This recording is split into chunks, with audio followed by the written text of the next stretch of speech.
Je vais juste commencer par la prière. Voilà, on y va.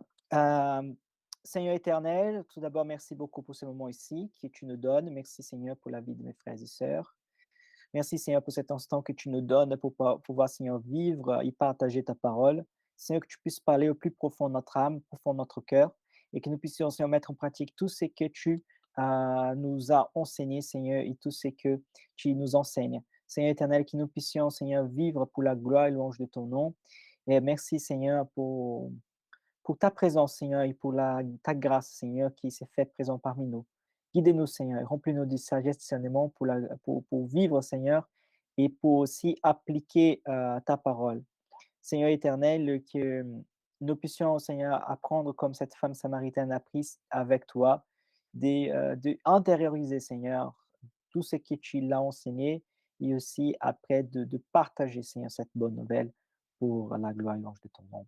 Amen. Amen. Donc, nous étions en fait au Jean chapitre 4 et quelque chose de très intéressant, c'est que le texte, il va commencer, parlant comme ça. Les seigneurs su que les pharisiens avaient appris qu'il faisait et baptisait plus de disciples que Jean.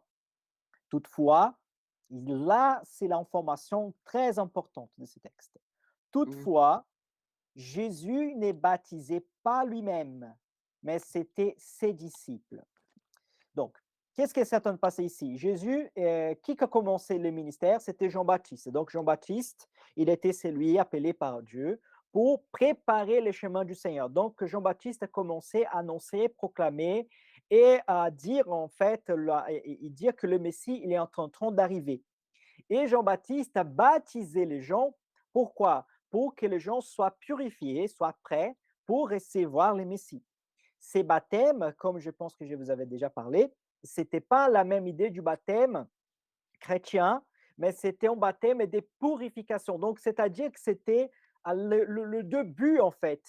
Oui. C'était la transition d'un baptême, on dirait, juif pour un baptême chrétien. Parce que les juifs aussi, ils ont un type de pratique des baptêmes, d'accord? Donc, c'était en la transition. Pourquoi? Parce que ces baptêmes, c'était pour que les gens puissent se repentir de leurs péchés, puissent confesser leurs péchés, se baptiser pour, en fait, être prêts à recevoir les Messies. Bon, en disant cela, vous pouvez avoir en tête en disant, mais si c'est les baptêmes, c'est pour se repentir de ses péchés, c'est un baptême de purification, pourquoi Jésus lui-même s'est fait baptiser si Jésus n'a jamais péché? Jésus s'est fait baptiser parce qu'il va être notre représentant. Donc, son baptême, en fait, nous représente. Et du coup, voilà, ça accomplit les prophéties. Voilà, en faisant, voilà, Jésus s'est fait baptiser, mais c'est totalement clair que Jésus a jamais péché et donc il ne se baptise pas pour une question de se repentir de ses péchés, pour qu'il avait quelque chose à se repentir ou quelque chose à regretter, mais en fait pour commencer comme notre représentant, parce qu'il prend en fait il prend notre place, pour commencer comme notre représentant son ministère autant que les Messies. Ce qui se passe, c'est que c'était avant Jean-Baptiste et les disciples de Jean-Baptiste qui faisaient les baptêmes, donc baptiser les gens. Et maintenant, c'est les disciples de Jésus qui commencent à baptiser plus que Jean-Baptiste. Autrement dit, Jésus commence à avoir plus de popularité que Jean-Baptiste. C'est là, ce n'était pas nécessairement un problème dans un cadre de Jean-Baptiste et Jésus, parce que Jean-Baptiste, il savait que Jésus il est venu en fait comme les Messies, qu'il est les Messies, donc que c'était normal que maintenant il va commencer à avoir plus de place. Mais les pharisiens commençaient à voir ça avec peut-être un autre regard, ils commençaient peut-être à attirer trop l'attention des pharisiens, et ce n'était pas forcément le moment d'avoir cette attirance vers lui, vers son ministère. Et donc, c'est quelque chose que Jésus a pris un peu de recul. Tout ça, évidemment, c'est dans le projet de Dieu. Mais un point très important, c'est que Jésus lui-même ne baptisait pas. Bon, les textes ne nous expliquent pas nécessairement pourquoi Jésus ne baptisait pas. On peut inférer que le fait que Jésus ne baptisait pas, c'est peut-être pour que personne, sur la possibilité, hein, en hypothèse, que personne se dise: Ah, moi j'étais baptisé par Jésus. Tu vois, autre dit: Ah, tu étais Mmh. baptisé par l'apôtre Paul. Ah, tu étais baptisé par Pierre. Ah, tu étais baptisé par Barnabas. Ah, tu étais baptisé par Jean. Ah, tu étais baptisé par celui-ci. Mais moi, j'étais baptisé par Jésus lui-même. Tu vois, il dit coup avant Mmh. certaines Ouais, c'est c'est pour pour éviter de créer des ça conflits. Ouais. ouais, pour éviter ces genres d'orgueil, ces genres de Ouais. type d'argumentation. Peut-être c'est pour ça que Jésus lui-même ne baptisait pas parce que, autrement dit, bien que et là c'est un point très important, bien que c'est Jésus qui baptisait. Regardez, et c'est intéressant que les textes, ils parlent comme ça. Il dit comme ça. Regardez, verset 2, il dit: «Toutefois, voilà, le Seigneur sut que les pharisiens avaient appris qu'il faisait et baptisait plus de disciples que Jean. Qui faisait et baptisait plus de disciples que Jean? Jésus. Mais le verset 2, il y fait une petite précision. Toutefois, Jésus ne baptisait pas lui-même, mais c'était ses disciples. Autrement dit, quand les disciples baptisaient les gens, ce n'était pas les disciples qui baptisaient, mais c'était comme Jésus lui-même en train de baptiser ces gens-là. Autrement dit, moi, en fait, j'ai baptisé notre frère Thibault qui est là. Mais quand j'ai baptisé mon frère Thibault, c'est comme si Jésus lui-même était en train de te baptiser. C'était pas Mmh. moi, en fait, c'est comme si c'était Jésus lui-même. Pourquoi? Parce que je suis en ordonnance de Christ. Amen. Quelqu'un pourrait se poser la question comme ça, et ça, c'est très important. Ah, je me fais baptiser par un pasteur, mais ce pasteur-là qui m'a baptisé, il n'était pas quelqu'un de correct. Il n'était pas quelqu'un d'honnête. On a su il a fait des choses qui étaient honteuses, qui ne correspondent pas à la foi chrétienne. Il m'a baptisé au nom du Père, du Fils et du Saint-Esprit par immersion, mais il s'est montré qu'au final, il était un grand hypocrite et qu'il n'était pas vraiment un homme de Dieu. Est-ce Mmh. que ces baptêmes est annulé? Est-ce qu'on va annuler ces baptêmes parce que qui a fait ces baptêmes, c'était un homme qui ne correspondait pas dans son intimité et dans sa vie au homme de Dieu? Non. Ouais. Tu veux dire quelque chose, Mathieu? Vas-y. Ouais, non, je vois pas en fait, je vois pas pourquoi le baptême il serait annulé parce que du coup, l'acte de baptême, bah, c'est par Dieu qu'on le reçoit, c'est pas par l'homme. Donc même si l'homme, il pêche derrière, ça n'empêche pas que du coup, c'est Dieu qui nous a baptisés et pas l'homme qui nous a baptisés. Mmh. Et puis, en soi, c'est pas le pasteur qui t'a forcé à te baptiser. Donc, peu importe, tu Non, vois, même c'est ta même confession sans à parler toi. même sans parler du pasteur, tu vois? Justement, moi, je mets le pasteur, ou le prêtre, hein, peu importe, hein, dans la condition d'homme et en Mmh. fait, la personne qui nous baptise, en fait, c'est Dieu. Donc même si le pasteur ou le prêtre fait une erreur, il fait une bêtise, je sais pas, il suit pas les Écritures, je Non, vais je vais puis exagérer, par exemple, il commet un crime, voilà, peu importe le crime, un crime à l'arson ou quoi, c'est l'homme qui pêche, ouais, pas le Saint-Esprit de Dieu qui pêche, non, tu bien vois? sûr. Puis de Heu, toute façon, donc c'est même pas quand une question de se faire forcer ou quoi que ce soit, vu que justement au moment et où puis, on se fait baptiser, beh, c'est qu'en fait, donc comme tu l'as dit, on se fait pas forcer à être baptisé. C'est de notre mmh, conviction qu'on va se faire bien baptiser sûr. pour être en communion avec Dieu. On se met en communion avec Dieu, pas avec le pasteur. Mmh. Oui, c'est ça. Puis, comment dire? Quand on est baptisé, on est baptisé, de feu et de Saint-Esprit. Donc le Saint-Esprit, en fait, quand le Saint-Esprit te baptise, il peut pas le faire, mal, en fait. Tu vois, C'est ça, le ouais. pasteur, il peut pas contrôler, l'esprit, parce que, enfin, voilà, quoi. Déjà, s'il a l'esprit, il a l'esprit, le pasteur. Mais là, c'est Jésus lui-même, c'est l'Esprit de Dieu qui Ouais. vit en toi, quoi. Ce n'est plus moi qui vis, c'est Christ qui vit en moi. Et il y a un détail qui est important, il me semble aussi, c'est que c'est au nom de Jésus qu'on baptise et c'est pas au nom de l'homme lui-même. C'est Oui, vraiment au Bien voilà sûr. nom aussi. de Au Jésus, nom voilà. du Père, du Fils et Voilà. du Saint-Esprit, bien sûr. C'est important, oui, effectivement. C'est important le détail. Mmh. Peut-être même le Tout plus à important fait, d'ailleurs. exactement. Exactement. En fait, même si notre baptême, on fait au nom du Père, du Fils et du Saint-Esprit, c'est tout à fait correct de dire voilà, que nous baptisons au nom de Jésus parce que, en fait, voilà, c'est la représentation est tout à fait correcte, mon frère et sœur. Et il y a exactement ça. C'est-à-dire que quand quelqu'un baptise, il ne baptise pas en son propre nom. Il ne dit pas je te baptise au nom de Hugo Vieira da Costa. Tu vois, non, je te Mmh. baptise au nom de Jésus. En fait, je te baptise au nom du Père, du Fils et du Saint-Esprit.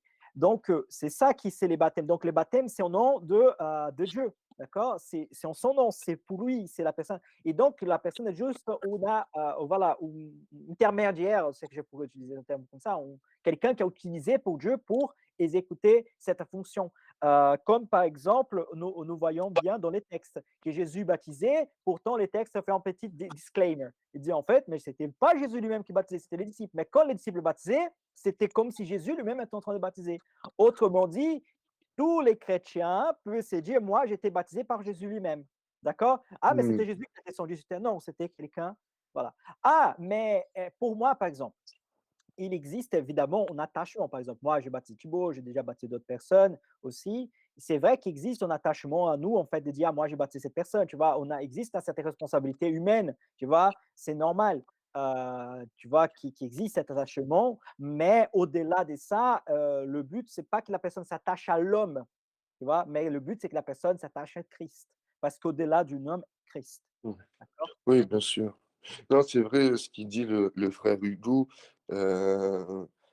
Il m'a baptisé et je sais pas, après, c'est comme il dit, je pense que c'est le côté humain aussi de notre côté, notre nature humaine.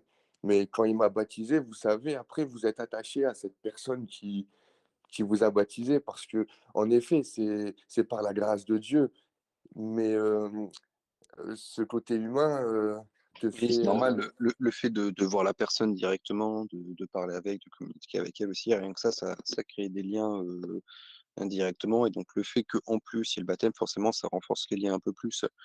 C'est, En fait, c'est un truc de confiance, tu sais, parce que, en gros, moi, enfin, comment dire? Je me serais pas fait baptiser par n'importe qui, parce que déjà, j'étais jeune dans la foi aussi, tu vois?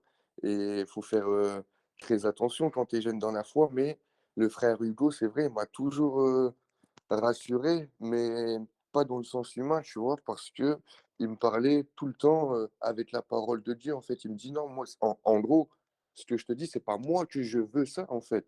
Ce que je te dis, c'est pas moi qui te dis cela, c'est le Seigneur qui te dit cela.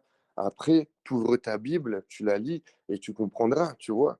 Et non, c'est un homme sage et voilà, ouais, moi, j'ai eu un petit attachement, envers Hugo, quoi. C'est normal, quoi. Amen, amen. Mais c'est ça, par exemple, autre chose, il y a un accompagnement, tu vois. Il y a cet aspect de vivre ensemble, de marcher ensemble. Par exemple, quelqu'un pourrait faire partie du projet Cosmovision chrétienne, de cette église qui nous formons, et la personne s'est dit, ah, moi, je vais me faire baptiser, tu vois, dimanche dans une église quelconque, tu vois, et après, je reviens. En fait, elle pourrait, théoriquement pourrait, parce que les baptêmes, c'est pas moi qui fais, c'est Christ qui fait, mais c'est rien bizarre à niveau de relation, d'attachement, parce que quand on baptise, on est baptisé, existe quand même un attachement émotionnel, un attachement avec la personne. Et d'ailleurs, c'est pour ça que des fois, existe ce genre de questions. Parce que la personne a dit, ah, la personne qui m'a baptisé, il était quelqu'un de pas correct, de pas honnête. Donc, il y a quand même une certaine déception, d'accord? Ou une Mmh. certaine, tu vois, une certaine tristesse. Parce qu'en fait, je me fais baptiser pour quelqu'un qui n'était pas correct. Mais Je c'est vois. que le soulagement, c'est savoir que au final, c'est triste, oui, c'est triste, mais au final, le baptême en soi n'est pas invalidé par cause de cette personne, le mauvais comportement de cette personne, ou parce que cette personne a eu un moment de faiblesse dans sa vie. Pourquoi? Parce que le baptême, c'est pas fait au nom d'un homme, mais c'est fait au nom de Christ. Bien sûr. Et puis je pense que, comme tu m'avais déjà expliqué, Hugo, avant de se baptiser et tout ça, heu, nous-mêmes, en fait, en tant qu'hommes, on ne peut pas comprendre que Jésus nous-mêmes, nous aime tant que, Jésus ne nous permet pas de le comprendre. C'est-à-dire, donc du coup, pour le baptême, c'est pas la chair et le sang qui veulent se baptiser, en fait, C c'est tu as compris, c'est tu as reçu l'appel. J'aimerais, dire, dans la Bible, 2 Timothée, chapitre 1 au verset 9, il est dit comme cela: «Il nous a sauvés et nous a adressé un saint appel, et il ne l'a pas fait à cause de nos œuvres, mais à cause de son propre plan et de sa grâce qui nous a été accordée en Jésus-Christ de toute éternité». Donc ça veut dire que ça, en fait, cet appel qu'on a quand tu te baptises, quand tu acceptes le baptême, c'est que tu as reçu l'appel, tu acceptes l'appel. Et donc tu vois bien que c'est pas toi qui as appelé là le Seigneur: «Je veux me baptiser, tu me l'accordes». C'est lui là, il t'a dit: «Je veux que tu vas te baptiser toi». Amen. Et j'ai profité pour, comme nous sommes dans le vif du sujet, je vais vous poser une question. Hem Et peut-être la façon que je pose la question, vous avez déjà savoir la réponse, mais je veux la poser quand même.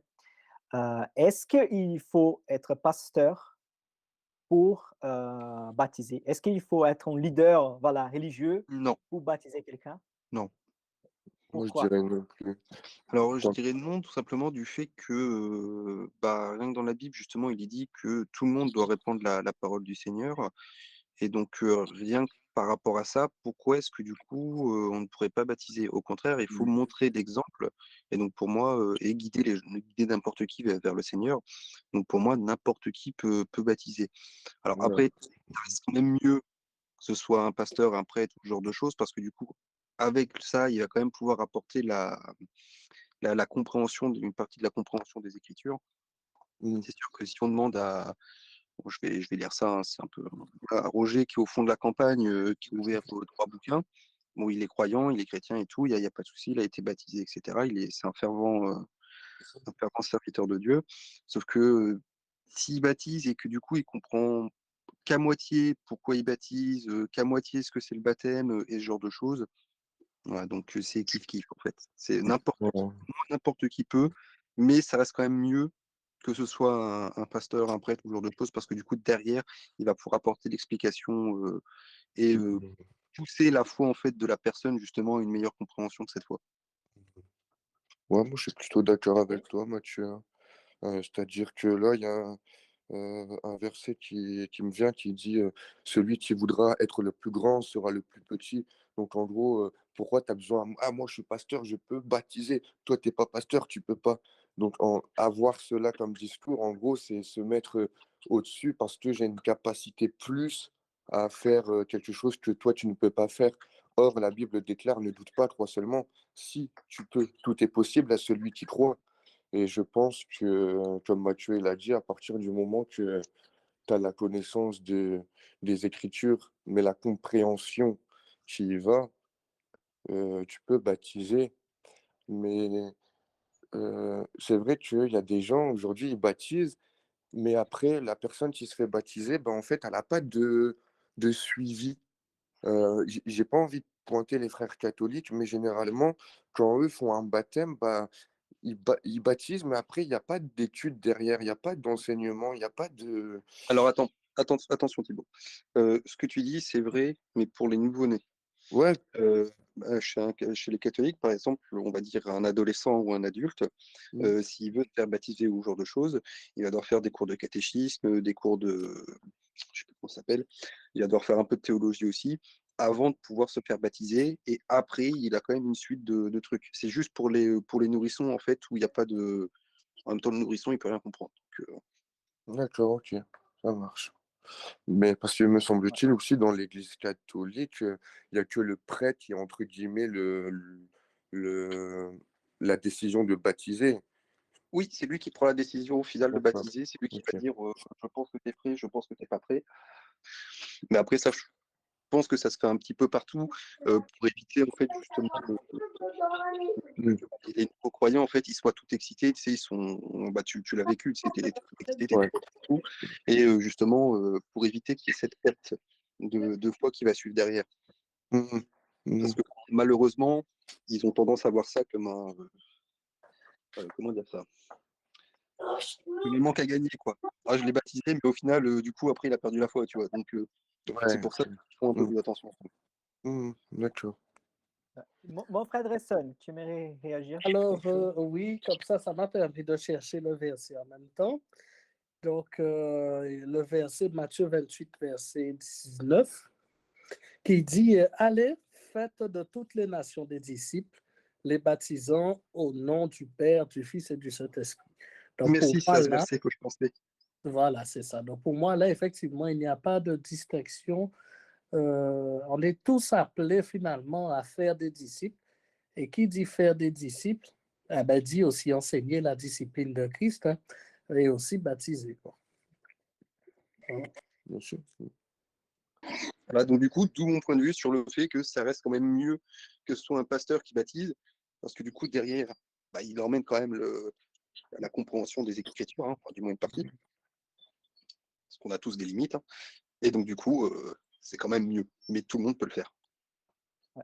Donc, ouais, la question, voilà, donc merci, vous avez très bien réagi en fait, et c'est exactement ça.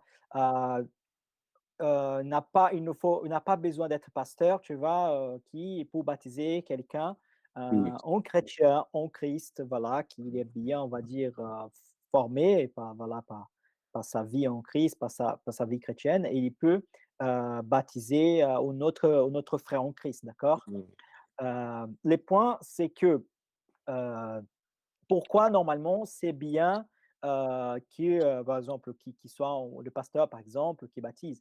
Parce que normalement, il y a cet aspect de voir si la personne a bien saisi, a bien compris, qui sait qu'elle est en train de faire, en fait, son engagement, d'accord? Il y a ouais, aussi une question de, n'est pas, on va dire, n'est pas, laisser les choses déborder, d'accord? Donc laisser avoir quand même une certaine, on va dire, montrer au sérieux, tu vois? oui, Aussi, parce que sinon, tout le monde commencerait à baptiser les uns les autres, il voilà, n'aura ce pas sera un bordel. forcément un type des critères, on n'aura pas forcément, voilà, un type de suivi. Donc on ne sait pas si les gens ont vraiment compris l'enseignement de Christ, n'ont pas compris, et du coup, c'est un souci que peut, en fait, d'une question exceptionnelle, ça ne se pose pas, mais d'une question, on va dire, comme pratique, peut se poser parce que l'Église des Christ peut perdre, en fait, cette identité à niveau des enseignements. Et les Mmh. gens vont penser qu'ils connaissent la parole, qu'ils connaissent les Écritures. Les gens vont commencer à dire à droite, à gauche, en se disant je peux légitimement baptiser ou quoi. Et voilà, et ça va créer en fait des grandes dérives. Donc c'est pour ça que l'Église, au début, c'est pour ça que l'Église au début Ah a oui, j'allais le décidé dire. de garder ces sacrements, ou pas sacrements, ouais, c'est une Regardez, certaine façon un Si ça sacrement, s'impose. des, c'est bon.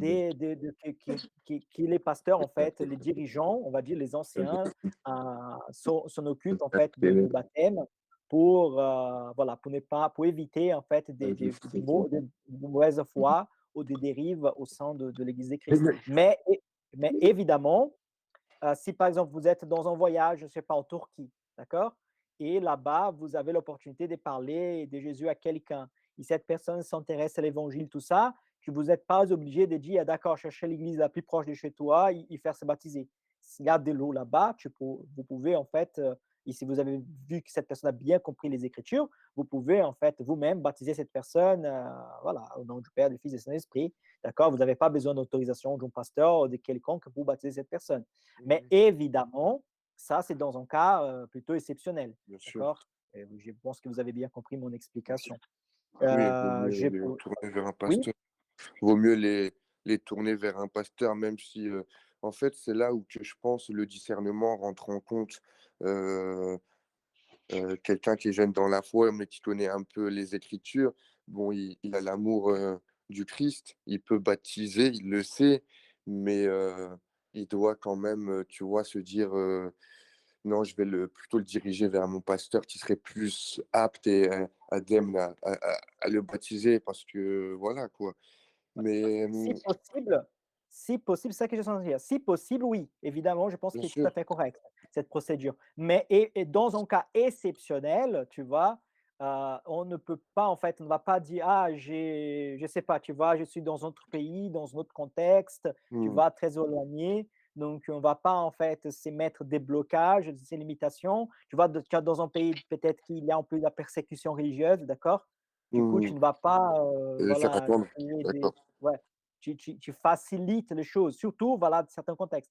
Voilà, donc il faut quand même avoir le discernement pour pouvoir faire les choses. Ce que je suis en train de dire, c'est que, d'un côté, on n'a pas besoin d'être un pasteur pour baptiser, mais dans un autre côté, c'est important qu'il soit quand même un référent qui baptise pour donner aussi au sérieux et pour Ouais, éviter, de débordements, de mauvaises pratiques ou de mauvaises foi, ou des gens qui se prennent en fait par des enseignants, par des pasteurs, sans aucune légitimité, sans aucune reconnaissance par une communauté ecclésiastique, et mmh. commencent à mener les gens à la dérive de ceux qui vraiment enseignent la parole de Dieu. Donc c'est pour ça. Moi, j'avais une petite question, là, vu qu'on parlait du Oui. baptême et donc d'un suivi derrière. Donc, on a vu que en fait, Celui qui aime Christ et qui s'est fait baptiser peut se baptiser. Mais par contre, j'ai une question, c'est l'enseignement que quand, enfin, comment, mais qui peut enseigner? Parce que, ou faire la part des choses entre le prêche, entre annoncer et enseigner. D'ailleurs, parfois, est-ce que même on enseigne sans vouloir même enseigner en prêchant? Tu vois, quelle est la parce que c'est l'enseignement, Alors, c'est quand non, même, à partir du moment où heu tu vas apporter donc du coup la parole tu vas apporter la parole de ton Seigneur Jésus-Christ, d'accord? oui, À partir du moment où tu apportes ta parole, tu apportes un enseignement. mmh Du coup, justement, tu vas dire, donc du coup, tu vas raconter ta vie, ce qu'il a fait, pourquoi, et cetera. Et donc du coup, en fait, tu apprends une partie de l'histoire du monde, hein, même sans parler du côté religieux, tu apprends une partie de l'histoire du monde à la personne. mmh, Donc, bien sûr, heu, il y a prêcher et enseigner, c'est c'est intimement lié, en fait. ouais. C'est intimement lié. D'accord. Parce qu'il y a pas besoin en vrai d'être un rabbi ou d'être un professeur pour, pouvoir enseigner. Bon après, quand je dis enseigner, je parle vraiment pas de théologie, hein, je parle vraiment, des Écritures comme, Hugo le fait. Bien que, Alors, le frère il a fait de la théologie, mais, on voit aussi un peu dans ses enseignements un peu de théologie aussi. Mais ce que je veux dire, c'est que, voilà quoi, il y a je sais pas faire la part des choses entre, plutôt C'est en le fait, toute est théologie. Si, par exemple, si un professeur enseigne quelqu'un à faire 2 plus 2 au 5 plus 9, d'accord? S'il enseigne par exemple 10 moins 3, d'accord? S'il enseigne la multiplication, la division, s'il enseigne la arithmétique, s'il enseigne par exemple voilà, des certaines formules, on va dire que 2 plus 2, comme une formule mathématique, tout le 2 sont dans la mathématique, d'accord? C'est pas parce qu'il y a un niveau, on va dire, de complexité qui n'est pas, on va dire, de la mathématique. mmh Et donc, c'est la mathématique. Autrement dit, en fait, l'enseignement qui soit le plus simple ou le plus complexe, c'est de la théologie. À partir du moment où nous lisons un texte biblique, qui nous donnons une explication, c'est quand même de la théologie qui nous sommes en train voilà, d'enseigner. La question que tu poses, c'est le questionnement, c'est comme par exemple te dire, il y a par exemple les professeurs des maths. Mais en fait, si nous sommes quelqu'un qui connaît bien les maths, on peut aussi enseigner les maths. Tu vois, il a les professeurs de littérature. Mais si nous maîtrisons aussi la littérature, on peut enseigner. Donc, quelle est la différence de moi enseigner la littérature et un professeur diplômé enseigner la littérature? Voilà. En soi, à niveau du contenu, peut-être que c'est très semblable, mais à niveau d'une certaine maîtrise ou d'une certaine voilà, profondeur du sujet, il y a une différence. Donc, on peut enseigner, tu vois, un enfant à faire la multiplication. On peut enseigner à des gens voilà, à faire, mais il y a quand même, on va se déparer à certaines limites. mh. Et c'est à partir de ces moments-là que quelqu'un qui, des fois, qui a plus de connaissances, elle entre en jeu. D'accord? Donc, c'est-à-dire que moi, même si des fois j'enseigne des choses simples, je pourrais aussi être capable d'enseigner des choses un peu plus complexes. Donc, ça dépend aussi du besoin, ça dépend aussi du contexte Et des que nous personnes qui sommes se trouvent en enseignés. Donc, face. dans ce sens-là. Mais on peut tous enseigner. Tu vois? Le but, c'est enseigner sérieusement et c'est enseigner correctement. On ne peut pas dire 2 plus 2, c'est 5 ou 4 plus 9, c'est 18. D'accord? Donc, il faut enseigner les choses correctement. C'est plutôt ça. Mais est-ce que tu vois un peu la comparaison? Oui, je vois la comparaison. Je demandais ça parce que je crois, dans la Bible, il est dit que celui qui se permet d'enseigner, mais qui le fait mal, le châtiment est 7 fois pire pour lui et ça fait peur, quoi. Enfin, on Bah, tout voit que à fait, tout à c'est fait. pas un jeu. c'est pour ça qu'il faut que tu te limites à ce que tu sais et à ce que tu es sûr de savoir. Mmh, bien sûr. Comme, je reprends l'exemple des mathématiques de Hugo et qu'il est vraiment, il est vraiment très pratique pour ça. 2 plus 2, tu sais que ça fait 4. Ouais. Quelqu'un qui sait pas que 2 plus 2 ça fait 4, donc toi tu le sais, tu as son enseignement, il est sûr, tu peux lui enseigner donc que 2 plus 2 ça fait 4. Mmh. Voilà. Si par exemple tu sais pas faire de soustraction, tu vas pas expliquer à la personne comment faire une soustraction. Oui, bien sûr. Voilà, bah, c'est le même principe. Quand tu lis la Bible ou ce genre de choses, donc il y a certains versets que tu as très bien compris, Mmh.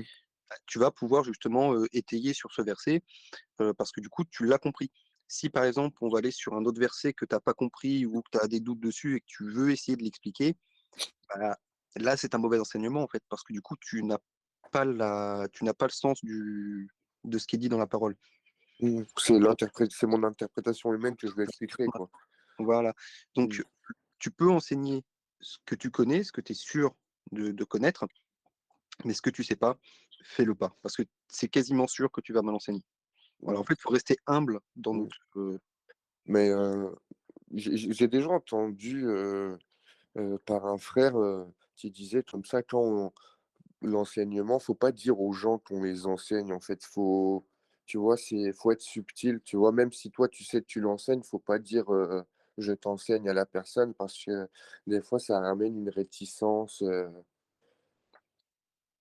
Oui, oui, tout à fait. Mais en fait, on a comment dire? C'est bizarre au final, tu vas dire: «Je t'enseigne», tu vois? «Ah, je vais t'enseigner, laisse-moi». En fait, tu partages tes connaissances, tu vois? À la personne de savoir, en fait, si ça l'intéresse, n'intéresse pas, tu vois? Tu on ne vient pas en disant: «Je viens t'enseigner», d'accord? On Bah dit: «Ah, oui, je oui. partage mes connaissances», tu vois? Et la question aussi, c'est comprendre qu'on est toujours un bon enseignant, c'est celui qui est toujours en train d'apprendre. Autrement dit, on n'est pas seulement en train d'enseigner, mais toujours en train de se former. Moi, par exemple, je suis toujours en train d'apprendre. Moi, je suis toujours en train de me former et d'aller en fait au plus profond et apprendre des choses de manière, tu vois. Je vais vous dire une chose, mais tout le monde qui a une certaine maîtrise, un certain domaine, va bien comprendre ce que j'ai dit.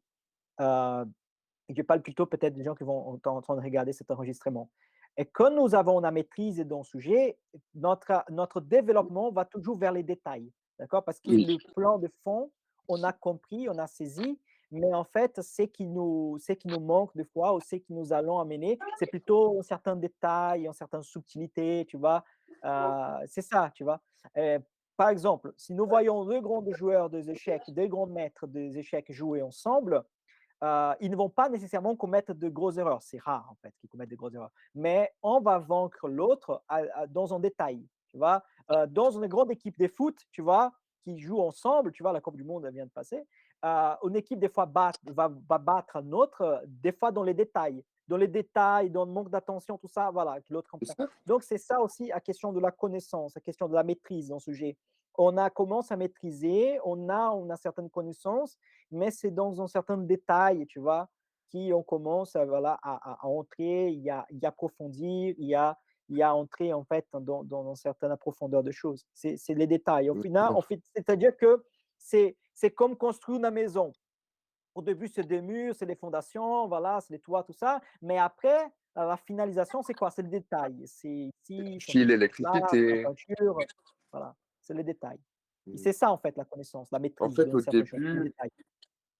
au début, je pense que c'est une vision donc d'une connaissance. Tu connais, mais sans une compréhension. Le début, c'est la connaissance, et quand tu vas le plus loin, c'est la compréhension.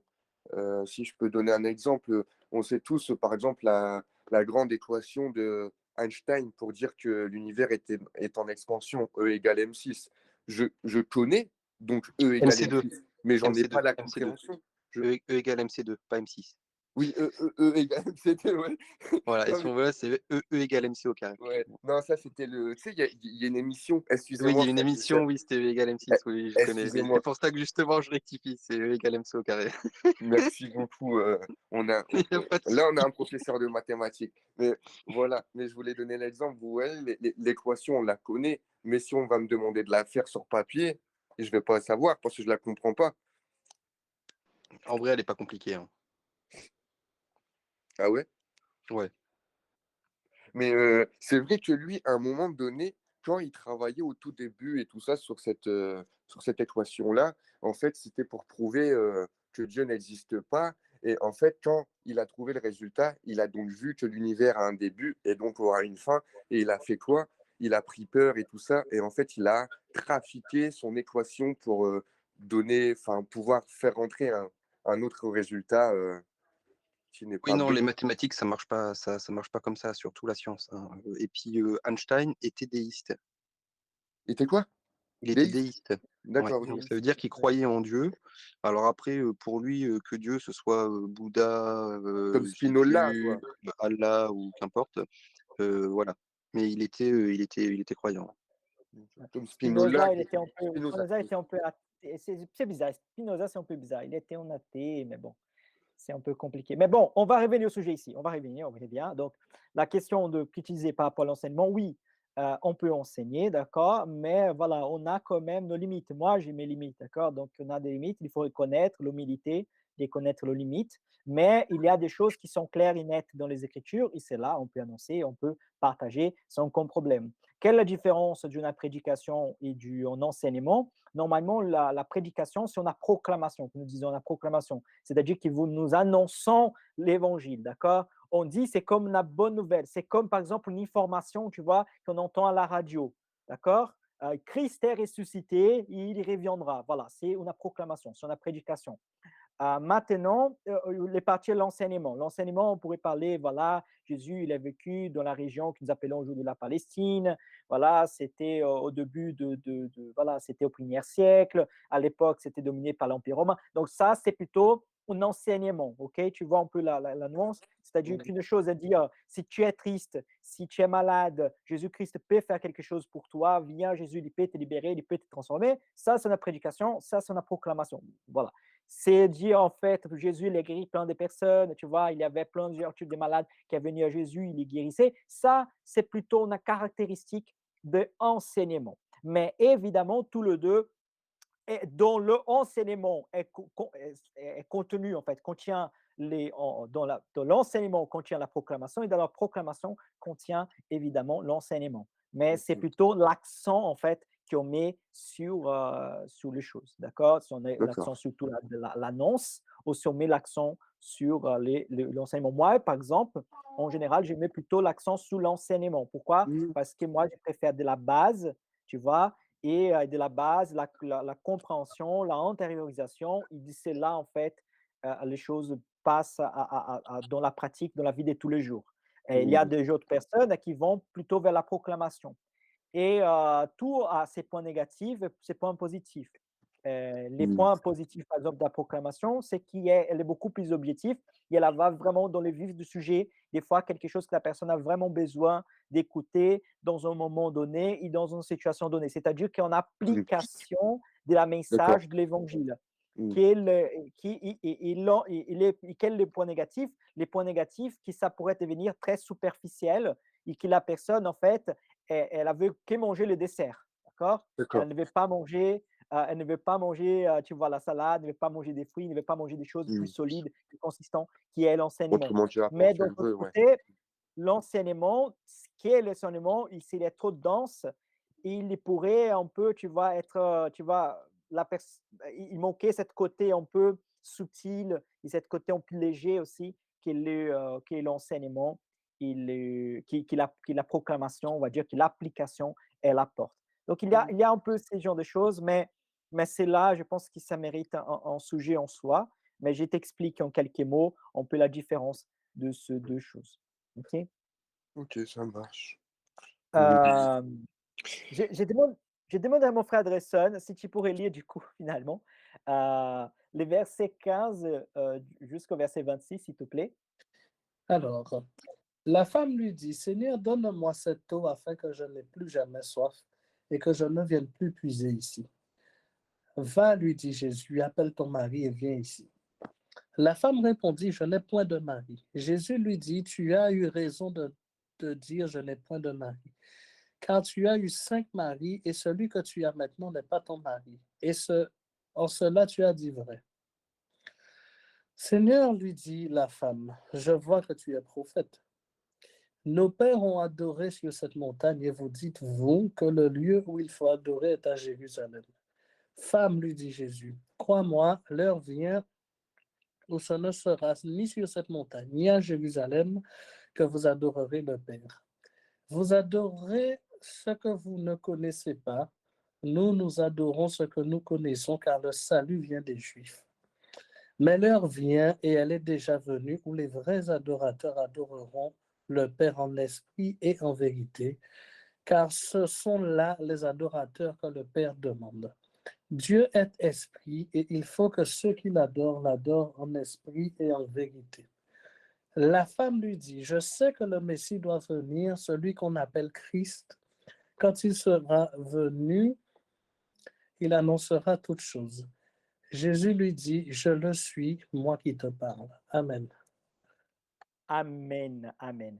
Donc, quelque chose de très important ici dans ces textes, qui est cette dame, elle va parler que nos pères adorent ici, les Juifs disent qu'il faut adorer là-bas. Et qu'est-ce que Jésus lui répond? Il dit que les vrais adorateurs adorent le Père en esprit et en vérité. Bon, j'ai résumé un peu énormément de texte. Mais pourquoi j'ai mis accent sur ça?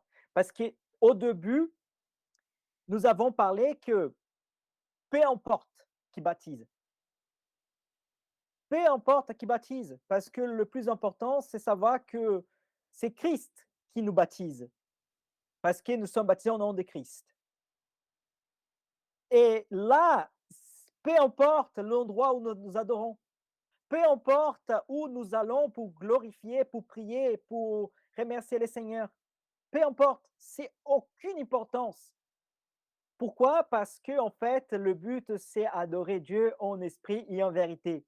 Donc, Jésus ici, il va retirer les valeurs sur certains attachements que nous avons et certaines attributions que nous faisons de manière un peu religieuse, de manière un peu automatique, de manière un peu conditionnelle, et nous amener totalement à Dieu, totalement à lui, en montrant en fait que le plus important, c'est pas qui, c'est pas où, mais c'est lui. Et je pense que ces points, c'est très important. Et c'est là, en fait, que nous devons retenir pour vivre notre vie avec le Seigneur. Ah, est-ce qu'il faut aller à Jérusalem pour adorer parce que là-bas, il y a une dimension spirituelle, il y a une densité, Dieu est plus proche de Jérusalem. Est-ce qu'il faut aller à la Mecque? Est-ce qu'il faut aller, je ne sais pas, au Moyen-Orient? Est-ce qu'il faut en Afrique? Est-ce qu'il faut aller aux États-Unis pour adorer? Est-ce qu'il faut aller en Inde? Tu vois, c'est douché, voilà, dans la rivière là-bas, tu vois, qui les gens bien, c'est douché là-bas. Est-ce qu'il faut aller en Australie? Non. Est-ce qu'il faut aller dans une autre planète, dans un autre coin de l'univers? Non. Pourquoi? Parce que nous adorons en esprit et en vérité. Donc, notre foi n'est pas basée sur nos endroits, mais notre foi, elle est basée sur une dimension. Est-ce que, par exemple, pour être une église, une bonne application pour notre contexte, est-ce que pour être une église, nous avons besoin de se rejoindre tous dans un endroit, tu vois, avec une adresse et tout ça, avec... Non, là, nous nous réunissons, on utilise les réseaux sociaux ou l'Internet pour se réunir, et là, nous sommes église. Pourquoi? Parce que ce qui fait de nous une église, c'est pas la question des distances, c'est pas ou les noms, en fait, d'un endroit où nous nous réunissons, mais c'est la réunion, c'est la communion, c'est être ensemble en fait, en vérité, en esprit, et en vérité, en pleine communion et en pleine synchronisation, si je peux vous dire, avec Dieu, avec le Saint-Esprit, qui est au-delà de tout et qui est parmi nous, qui s'est fait présent et qui n'a pas besoin d'aucune connexion pour être présent et pour se faire présent parmi nous. Voilà. Je vous laisse la parole si quelqu'un aimerait réagir sur ça avant de finir ces moments du culte. Alors, j'ai juste une petite question qui peut paraître bizarre, mais Parfait. qu'est-ce que ça veut dire adorer en esprit et en vérité? Je suis en train de noter ta question ici parce que c'est vrai que c'est intéressant comme question. Je vais t'expliquer. Hop. En fait, ce qui s'est passé, c'est qu'à cette époque-là, les gens, je vais simplifier, hein. Les gens, par exemple, pensaient aller au temple, d'accord? Donc, il faut adorer au temple et les temples, c'était l'endroit où les rendez-vous étaient fixés. Donc, ils avaient déjà des synagogues parce que les synagogues étaient instituées dans le captivé, au moment qu'ils étaient dans le captivé babylonique. Donc, ils n'avaient pas les temples. Donc, les gens se réunissaient pour édifier leur foi, pour partager leurs enseignements ensemble. Mais les temples étaient toujours une place centrale pour les gens, on va dire, à vivre leur foi et vivre leur expérience, on va dire, transcendantale, c'est que je peux dire comme ça. Jésus, il y va dire que c'est bizarre, mais de manière implicite, Jésus est en train de dire que les temples n'est pas aussi plus important. Que maintenant, on n'a plus besoin du temple. Maintenant, on n'a plus besoin d'aucun endroit géographique. Pourquoi? Parce que nous pouvons avoir un accès direct vers Dieu. Et donc, nous pouvons parler avec lui, nous pouvons interagir avec lui d'une manière, on va dire, spirituelle. Donc, spirituelle dans le sens que c'est pas dans une dimension physique, c'est pas avec des rites nécessairement physiques, mais c'est quelque chose qui va partir, qui est au-delà de cette dimension, on va dire, matérielle. Et en vérité, dans la perspective qui est de manière honnête, de manière véridique. Je sais que ça semble un peu redondant de dire véridique pour vérité, mais de manière, on va totalement alignée à ce qui dit les Écritures, ce qui dit la parole de Dieu. Vérité aussi, elle a cette connotation de quelque chose de honnête, de quelque chose de sincère, quelque chose de légitime. Est-ce que j'ai réussi à répondre à ta question ou est-ce que tu es encore flou? Non, non, c'est bon pour moi. Merci beaucoup. Ok. Ok. Quelqu'un d'autre? Mathieu ou Thibault? Je ne sais pas. Quelque chose qui vous interpelle? Je veux comprendre que votre silence, c'est veut dire que tout va bien. Ah oui, Non, tout Thibault? va bien, frère, non, c'est Oui, tout va bien. mais j'avais une petite question, tout à l'heure, Oui, c'est quoi une prédication, comparée à un prêche ou à un enseignement? j'ai juste une petite parenthèse, mon frère. Pardonnez-moi, mais j'aime bien. Tu dis, non, tout va bien. Mais j'ai une question quand même. Une question quand même. Bah, tout va bien, tout va bien.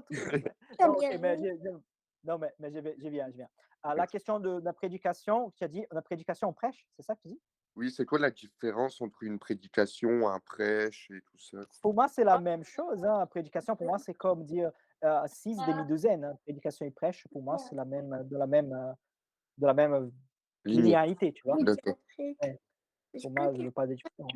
OK, donc, je pense qu'aujourd'hui, c'est des rares moments que nous arrivons à finir vraiment à l'heure, hein. Normalement, on passe toujours un petit peu. Donc, on va conclure par notre prière. Donc, je vais conclure par notre prière, d'accord? Donc, merci beaucoup pour ce moment que Dieu nous a proportionné, que nous avons pu passer ensemble. Et bah, je vais prier.